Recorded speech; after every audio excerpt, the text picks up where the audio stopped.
Bourbon made from Kentucky-grown blue corn mash. That's what Lexington's Bluegrass Distillers is known for. That and a lot more.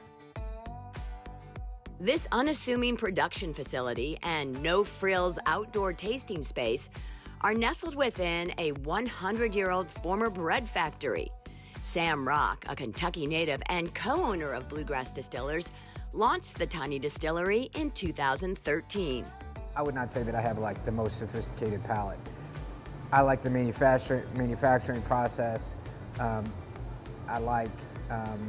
do like the aging aspect of it. I like the Kentucky aspect of it because I grew up here.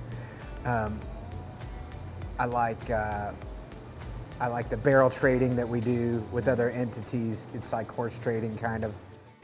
The distillery has been chugging along for a decade, creating interesting and award-winning spirits, and hosting a growing number of guests who enjoy tours and tastings. Today, thanks to Bluegrass Distillers' growing popularity and the booming Kentucky bourbon tourism industry, the tiny distillery has outgrown the old bread factory. I did not see all of that coming. I didn't see bourbon like exploding like it did.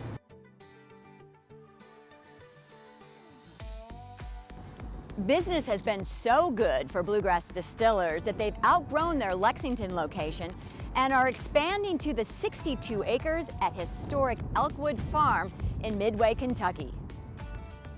The working farm is where Bluegrass Distillers are currently growing acres of blue and yellow corn. The expansion will include a large distillery, barrel warehouses, and a unique visitor experience within the property's historic farmhouse. And so the idea was just kind of let people kind of roam the grounds like a botanical garden, and we are building new buildings, but for the most part, we're just using what's there. Anxious to visit? Bluegrass Distillers' expansion to Midway, Kentucky is expected to open in 2023. In the meantime, visit Bluegrass Distillers in Lexington. As the only distillery on the Bourbon Trail in the countryside of Hopkinsville in western Kentucky, visitors who stop by Casey Jones Distillery can enjoy the handcrafted, locally sourced spirits, including its signature Moonarita and bourbon cocktail. You'll also be able to enjoy a tour of the complete production process. In 2017, this was a special release. It's a 100 proof version of the same recipe, so it's a little more robust. If this is like biscuit dough and sweet corn, this is going to be more like corn syrup, baked bread, buttered popcorn on the nose. The small main building of Casey Jones Distillery is filled with family memorabilia, highlighting bourbon and moonshine recipes passed down through generations of hush-hush family traditions. Those secrets are now in the hands of master distiller Arlen Casey A.J. Jones and his wife Peg Hayes. A.J. built a replica of his grandfather's still, which is still in use at the distillery. Here he runs the signature Casey's Cut Shine. And while it's only one of the many spirits you can taste at Casey Jones, it's definitely the one with the most history. The Casey family invites visitors to come experience their family tradition, and no reservations are ever needed. Jeptha Distillery, we opened on November 11th in 2016, so we're coming up on 6 years here in the next couple of months. We're very excited about that. We do all of our distilling on site. We have 3 stills here. We have our column still, our vodka still, and our 500-gallon pot still. So all of the products that we make get distilled here on site.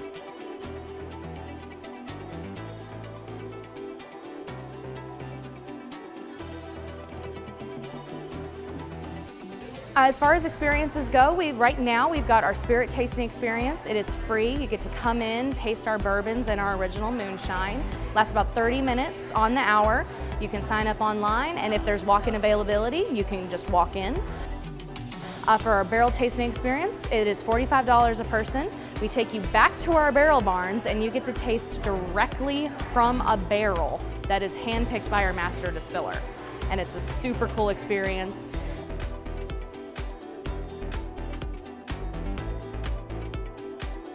I want people to come out so that they can see and experience the Jeptha Creed experience for themselves. You know, you can get a story, you can hear all the marketing, you can listen to me talk about it here, but you really only get the experience when you come to the facility and see it for yourself and get to taste it right here. That's the best way to do it.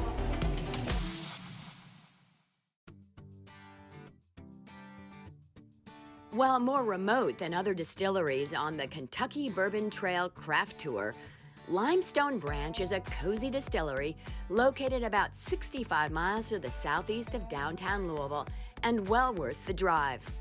Limestone Branch and its iconic label Yellowstone Select are an interesting mashup of craft distilling and bourbon heritage. Beam is a name with deep roots in the history of Kentucky bourbon. Steve and Paul Beam, the co-founders of Limestone Branch Distillery, are seventh-generation Beams. The small team produces about 7 barrels of bourbon a day using a yeast string made from the DNA of the Beam family's bourbon. The entire process happens under one roof. The grain is ground in the same warehouse where the mash is fermented and distilled. Just to be able to interact with people and let them, you know, obviously see how we make it, and then stop and relax and reflect on what they're drinking, and to be able to talk to people about what they're drinking, I think endears them to the brand. Beyond bourbon, Limestone also makes gin. The distillery grounds include a garden where 8 of the 19 botanicals used in the clear spirit are grown.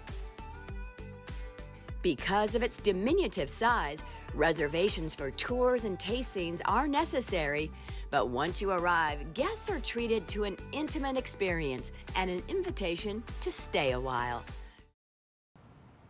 We opened in 2014.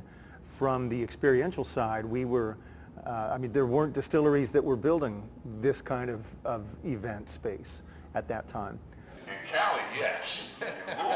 We also built this place to accommodate tours, and the old bourbon distilleries, the old factories really, they struggled a little bit to accommodate tours because they weren't built for that when they were built in the 40s, 50s, 60s, and 70s and things like that. Thanks to the effort of all involved, we are thrilled to say that Kentucky arguably is one of the leading states for progressive bourbon or whiskey or spirits distilling tourism, right? We are trying to, as they say, Napa Valley-ify, right?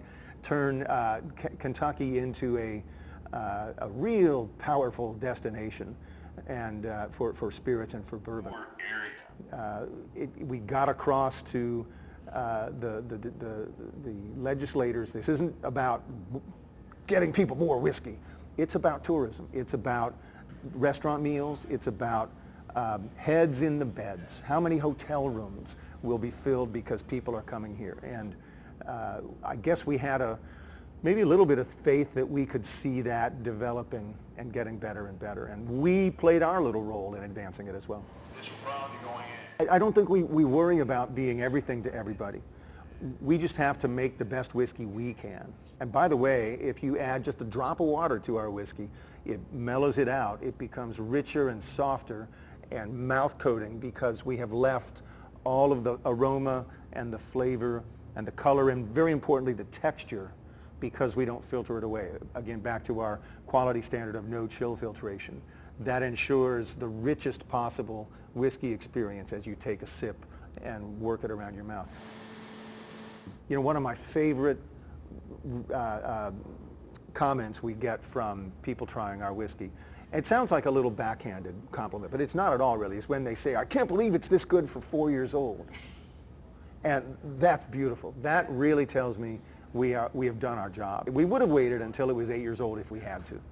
But it would have been really great if it could have, I don't know, won double gold medals at the age of 4. Well, it did win double gold medals at the age of 4. When people say, I can't believe it's this good, and yet it might be the youngest thing I drank today on the Bourbon Trail. That's fantastic. So we have a lot of riffs, right? That's what we do. A new riff on an old tradition, like a jazz riff or a guitar riff. And we have lots of those riffs hidden away in the warehouse that will come down the pike in the fullness of time, and they get heavier and heavier and heavier.